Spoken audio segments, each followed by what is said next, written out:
নমস্কার বন্ধুরা, সাহিত্যের সাথে অবসর যাপনে আপনাদের স্বাগত। আজকের রচনা শিবরাম চক্রবর্তীর লেখা গুরুচণ্ডালী। শিবরামের পাঠক মাত্রেই জানেন তার রচনার মূল আকর্ষণ হলো শব্দ নিয়ে খেলা।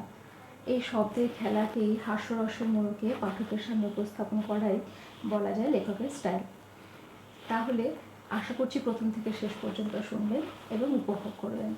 তাহলে শুরু করছি। সীতানাথ বাবু ছিলেন সেকেন্ড পণ্ডিত, বাংলা পড়াতেন। ভাষার দিকে তার দৃষ্টি একটুও ভাষা ছিল না, ছিল বেশ প্রখর। ছেলেদের লেখার মধ্যে গুরুচণ্ডালী তিনি মোটেই সইতে পারতেন না। সপ্তাহের একদিন ছিল ছেলেদের রচনার জন্য ধরা। ছেলেরা বাড়ি থেকে রচনা লিখে আনত, এক এক সময়ে ক্লাসে বসেও লিখত।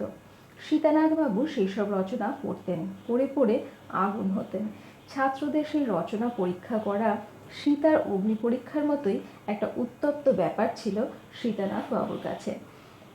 এত করে বকেও গুরুচণ্ডালী দোষ যে কাকে বলে ছাত্রদের তিনি তা বুঝিয়ে উঠতে পারেননি। উক্ত দোষমুক্ত করা তো দূরে থাক, সেদিনও তিনি ক্লাস শুদ্ধ ছেলের রচনার খাতায় চোখ বুলিয়ে যাচ্ছিলেন। দেখতে দেখতে তার চোখ লাল হয়ে উঠল। হাতের দুরঙা পেন্সিলের লাল দিকটা খসখস করে চলতে লাগলো খাতার উপর। রচনার লাইনগুলো ফসফস করে লাল দাগে কেটে কেটে তিনি অস্থির হয়ে পড়লেন। এর চেয়ে ছেলেদের চাপকে লাল করা যেন সোজা ছিল ঢের ঢের আরামের ছিল, আর তা করতে পারলে যেন গায়ের ঝালও মিটত তার। খাতাগুলো পাশে সরিয়ে রেখে তিনি বললেন, এ আর কি দেখবো, খালি গুরুচণ্ডালী। কতবার করে বলেছি, হয় সাধু ভাষায় লেখো, নয় কথ্য ভাষায় লেখো। যেটাতেই লেখো তা ঠিক হবে, কিন্তু আগাগোড়া যেন এক রকমের হওয়া চাই। সাধু ভাষার আর কথ্য ভাষায় মিশিয়ে খিচুড়ি পাকানো চলবে না, না কিছুতেই না। কিন্তু এখনো দেখছি সেই খিচুড়ি। গণেশ বলল, আমি সাধু ভাষায় লিখেছি স্যার। সাধু ভাষায় লিখেছ? এই তোমার সাধু ভাষা? সীতানাথ বাবু গাদার ভেতর থেকে তার খাতাটিকে উৎখাত করেন। কি হয়েছে এ? দুগ্ধ ফেননিভর শয্যায় ধপাস করিয়া বসিয়া পড়িল। দুগ্ধ ফেননিভের সঙ্গে? কেন স্যার, করিয়া তো লিখেছি আমি, করিয়া কি সাধু ভাষা হয়নি স্যার? কিন্তু ধপাস, ধপাস কি ভাষা? দুগ্ধ ফেননিভের পরেই এই ধপাস? গণেশ এবার ফেননিভের মতোই নিভে যায়, টু শব্দটি করতে পারে না। কতবার বলেছি তোমাদের যে ভাষায় খিচুড়ি পাকিও না, হয় সাধু ভাষায় নয় কথ্য ভাষায়, যেটাই হয় একটাতে লেখো, কিন্তু দেখো আগাগোড়া যেন এক রকমের হয়। গণেশের এই বাক্যটিকে তোমাদের মধ্যে কেউ নিখুঁত করে বলতে পারো? পারি স্যার। মানুষ উঠে দাঁড়ালো, কিন্তু দাঁড়িয়েই মাথা চুলকোতে লাগলো সে।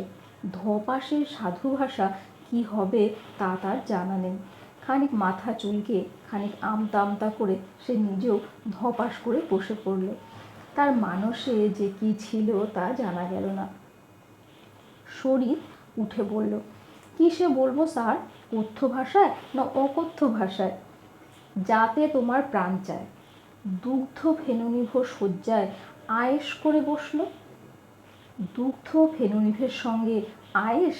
সীতানাথবাবু মুখখানা উচ্ছের পায়েস খেলে যেমন হয় তেমনি ধারা হয়ে ওঠে।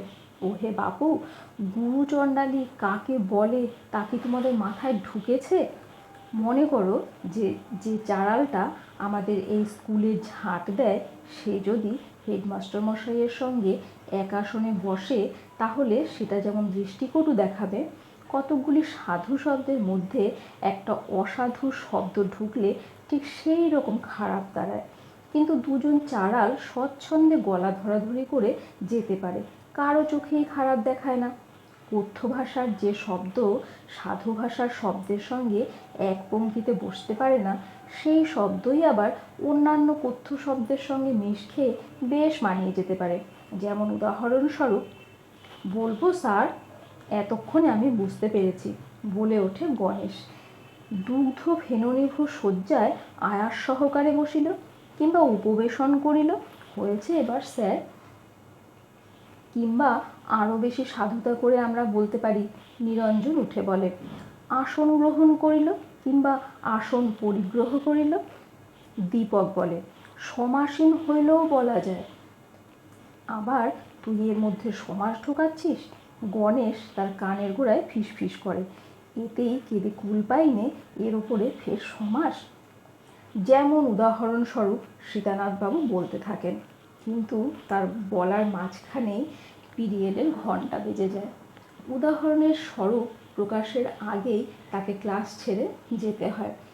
নিজের বক্তব্য আর একদিনের জন্য মুলতবি রেখে সমস্ত প্রশ্নটাই আমূল রেখে যান। দিন কয়েক পরে গণেশ রেশন আনতে গিয়ে দেখল যে সেকেন্ড পণ্ডিত মশাই সরকারি দোকানে এসেছেন। লম্বা লাইনের ফাঁকে সীতানাথবাবু দাঁড়িয়ে। সেই কিউয়ের ভেতর মহল্লার ঝাড়ুদার, নিশ্চয়ই সে চণ্ডাল, যেমন রয়েছে তেমনি আছে পাড়ার গুন্ডারা। তারাও কিছু সাধু নয়, বরং তাদের প্রচণ্ডালই বলা যায়। প্রচণ্ড তাদের দাপট। পাড়ার ষাঁড় এবং অষাঁড় সবাই এক ষাঁড়ের মধ্যে সমানে খাড়া, রীতিমতো গুরুচণ্ডালী। সীতানাথবাবু ছিলেন সারির মাঝামাঝি। গণেশ অনেক পরে এসে শেষের দিকে দাঁড়ালো। দাঁড়িয়ে দাঁড়িয়ে দেখতে লাগলো সীতানাথবাবুকে। চণ্ডালদের মধ্যে গুরুদেব। ব্যাকরণ বিরুদ্ধ এই অভাবিত মিলন দৃশ্য দেখে সে অবাক হলো। সে দৃশ্য অবাক হয়ে দেখবার মতোই। সীতানাথবাবুর দৃষ্টি কোনো দিকে ছিল না। অজগরের মতো বিরাট লাইন যেন কচ্ছপের গতিতে এক পা এক পা করে এগোচ্ছিল। কতক্ষণের রেশন নিয়ে তিনি বাড়ি ফিরবেন, হাঁড়ি চড়িয়ে চান সেরে নাকে মুখে দুটি গুজে পাড়ি দেবেন স্কুলে, সেই ভাবনাতেই সমস্ত মন পড়েছিল তার। সহসা এক বালক সুলভ তীক্ষ্ণ কণ্ঠ তার কানে এসে পিন ফোটালো। ফুটতেই তিনি সচকিত হয়ে উঠলেন। স্যার, স্যার, ব্যাগ গ্রহণ করলো, ব্যাগ গ্রহণ করলো, শুনতে পেলেন তিনি। শুনেই তিনি পিছন ফিরে তাকালেন। দেখতে পেলেন গণেশকে কিউয়ের শেষে দাঁড়িয়ে চিৎকার ছাড়ছে। ব্যাঘ্র হন করল, তার মানে কেন তিনি ব্যাঘ্র হবেন? আর হন যদি বা, তো তা কাল কেন? ব্যাঘ্র যদি হতেই হয় তো আজকে কেন নয়? এই মুহূর্তেই বা কেন নয়? আর এই মুহূর্তে ব্যাঘ্র হয়েই বা কী হবে? কিউয়ের লাইন তো আর ছেলেদের খাতার লাইন না যে পেন্সিলের এক খোঁচায় ফ্যাস ফ্যাস করে কেটে এগিয়ে যাবেন। যতই তাড়া থাক, যতই ব্যাঘ্র হন, আগের লোকদের কাটিয়ে এগুবার একটু উপায় নেই এখানে। হারার মতোই অকাট্য এই লাইন। স্যার, স্যার, পুনরায় ব্যাগ গ্রহণ করলো, ব্যাগ গ্রহণ করলো, আবার সেই আর্তনাদ। সীতানাথবাবুর ইচ্ছে করল এক্ষুনি গিয়ে বেশ একটু ব্যগ্রভাবেই গণেশের কান দুটো ধরে মলে দেন আচ্ছা করে, কিংবা তুলে ধরে এক আছাড় মারেন ওকে। কিন্তু ওকে আছড়াবার এই ব্যগ্রতা দেখাতে গিয়ে লাইনের জায়গায় পা ছাড়া করার কোনো মানে হয় না। আস্তে আস্তে এগিয়ে দোকানের ভেতর পৌঁছে রেশনের দাম দিতে গিয়ে তার চোখ কপালের কানায় ঠেকল। যেমন একটু আগে তার কান চোখা হয়ে উঠেছিল। দেখেন যে তার পকেট মারা গেছে। পকেটের যেখানে টাকার ব্যাগটা থাকে সেখানটা ফাঁকা। বৃথা হইচই না করে বিরস মুখে তিনি দোকান থেকে বেরিয়ে আসেন। স্যার, তখন আমি কি বলেছিলাম? আমি অত করে বললাম, তা আপনি কানই দিলেন না, আদৌ কর্ণপাত করলেন না। গণেশ অনেকটা এগিয়ে এসেছে ততক্ষণে। দোকানের মুখে এসে মাস্টারের সম্মুখে পড়েছে। কি বলছিলে তুমি? তুমি তো আমায় কাল ব্যগ্র হতে বলছিলে, আর এদিকে আমার আজ সর্বনাশ হয়ে গেল। কাল ব্যগ্র হতে বলেছি? মোটেই না।